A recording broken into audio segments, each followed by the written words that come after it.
everybody, Mike McWilliams, Upstairs to the Right Music Channel. Thank you so much for tuning in today. Boy, have I got an unboxing for you. Got a box here.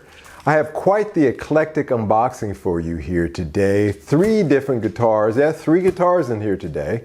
All 3 different, one vintage, one getting there, and one that this is actually the second time that I've owned it. I've been wanting, then the first one I owned for about 3 days, so I didn't really play it. But I am interested to have a second one and unbox it here for you. So without any further ado, through the magic of video editing, let's do this. All right, let's start with this one first. This one is a beauty. And since I saw it online at a private seller in Japan, I had to have it because I really do enjoy these Strats from Tokai. And this one is one that got not a great deal of kind of lip service from the people who began to discover the absolute beauty of Japanese vintage guitars eventually by the early 2000s. But since then, they have started to grow in popularity, and there's a reason behind that I will share with you. But let's get this off first. You can see the headstock there. We have a Tokai Silver Star, and from 1983. And there we have it. So just a beauty. Look at that color. Boy, look at that. Oh my gosh, that's got the prettiest rosewood fretboard I've ever seen. Bullet truss rod. Complete. This is the Tokai SS50. And this is in the candy apple red. Just, you know, hey, what can I say? That is absolutely a beautiful candy apple red Tokai from 1983, the Silver Star. All original, everything. Just in lovely condition, no scratches, no dings, no nothing. Even still has the sticker on the back, says 50. So you know I like them this way. I like them as pristine as possible. And the minute I saw this one, I knew I had to have it. So there's that. Actually, I should stop calling this an unboxing video and start calling them unwrapping videos because the boxes are so big and cumbersome when they come in. These videos would be an hour long. This one is a very, very hard, getting really hard to find, Greco from 1978. This is the Greco 550. This is their Rickenbacker 480 copy. This is the RG550. Okay. All right, so here we have the 1978 Greco copy of the Rickenbacker 480. This is the RG550 in natural. Wow.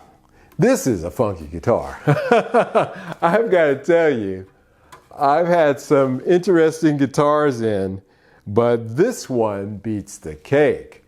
Yeah, just not a lot of damage actually. A little slight peeling here on the side where the binding is, but for 1978, yeah. I'd have to say that this is solid.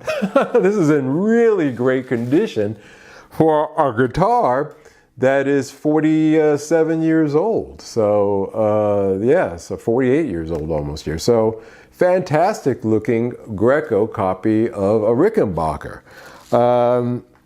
Yeah, look at that. That's just a beauty. Again,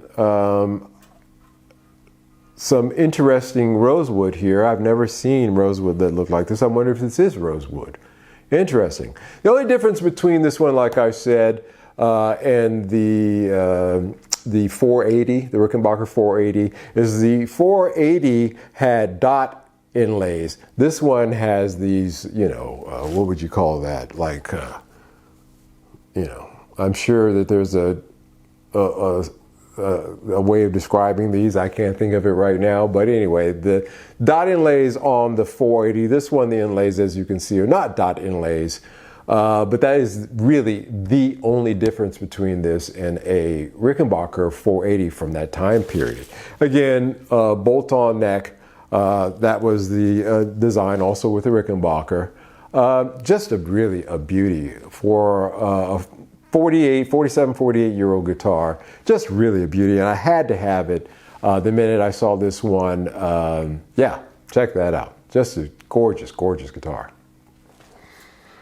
Okay, last but not least, I have a guitar. Woo, that's light. That is a light guitar. I have a guitar here that I purchased before. I owned it for about 3 days. Well, there's a story behind it. Colin, the guitarista, you're familiar with his YouTube channel, was interested in a guitar that I had, a Stoner Les Paul, and he said, hey, would you be willing to make a trade for it? And I said, well, what do you got? And he had this guitar. And I said to him, okay, let's do that. That he wanted me to come out to London, fly to London, to deliver the guitar, just to avoid the VATs and all those things, which is fine with me because that's an under hour flight from Amsterdam. Under an hour flight from Amsterdam. So I took him up on that, went to London, did the deal, went to a shop immediately at that moment that I received the guitar on Denmark Street in London, put it up in the shop for sale. They took their commission on it. It sold within 3 days. So yeah, didn't have it for very long. But I have to say that I've been wanting to have another one, and I found one again from a private seller in Japan that came at the right time. And so let's open this up so you can see, if you don't know already, if you haven't been following the channel. I'm sure for those guys who've been following the channel, you know exactly what I'm talking about. But let's open this up so we can see what it is. We have here an Epiphone Flying V from 1998. From 1998. Just an absolute, 1999. Sorry, so 1999 Corona Flying V. You can see that the quality of guitars during that era were excellent. Don't let anybody ever tell you otherwise. Fantastic. Wow, and light as a feather. Boy, this thing, yeah, look at that. That is super light and well balanced too. Original pickups, these are the Epiphone ProBuckers, I believe, in here. I will take them out and take a look at the bottom to check that. Switch works great. Switch is all right.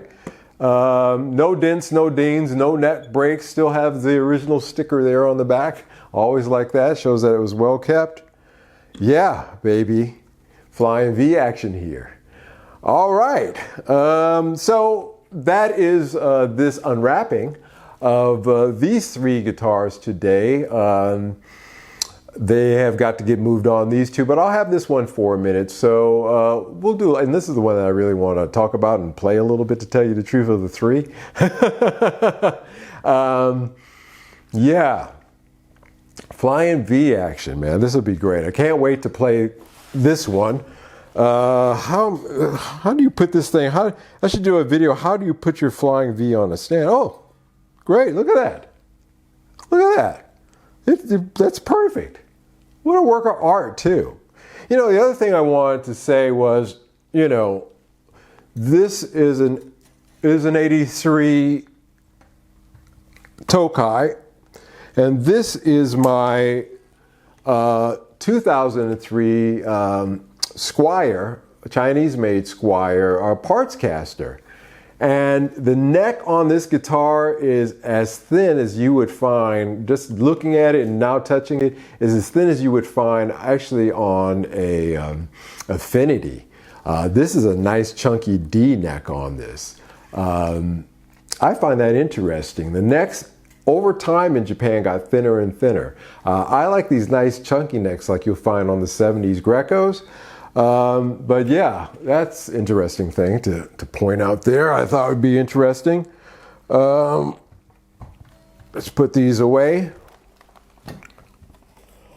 All right, guys, so that's it for this unwrapping today, unboxing, unwrapping today of these three great guitars. 1983 Tokai Silver Star, 1978 Greco RG550, and this really nice 1999 Epiphone Corina Flying V. So Corina? Did I say Corona? Maybe it's time for one. Corina. So thank you guys for tuning in. If you like this kind of thing, if you like this kind of unboxing, unwrapping, we got lots of it every month. Lots of stuff always coming through here to show off for you guys to enjoy. If you like it a lot, take the time to hit the like button. It's really important for the YouTube algorithm. And also, if you have the time, please hit the subscription button and join the community. We would love to have you here very much. It's growing every day. Lots of cool stuff all the time. So hit that like, hit that subscription, and I will see you the next one. You guys take care. Bye-bye.